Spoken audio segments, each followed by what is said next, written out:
عبداللہ بن عمر رضی اللہ تعالی عنہ فرماتے ہیں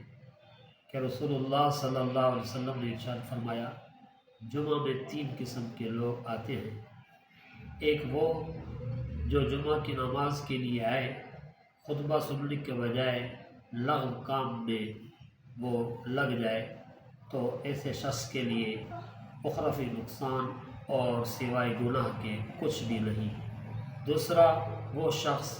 جو نماز جمعہ کے لیے آئے اور خطبہ سننے کے بجائے دعا میں لگ جائے، ایسا شخص اللہ تعالیٰ کے سپرد ہے، چاہے اللہ اس کی دعا کو قبول فرمائے یا رد فرمائے۔ تیسرا وہ شخص جو خاموشی اور سکون کے ساتھ آ کر نماز جمعہ میں شریک ہو اور خطبہ سنے اور کسی کی گردن کو نہ پھلانگے نہ کسی کو تکلیف دے، تو آپ صلی اللہ علیہ وسلم نے فرمایا ایسے شخص کے لیے ایک جمعہ سے لے کر دوسرے جمعہ تک اور مزید 3 دن یعنی 10 دن یہ اس کے لیے گناہوں کو بخشش یا درجات بلندی کا سبب بن جاتے ہیں۔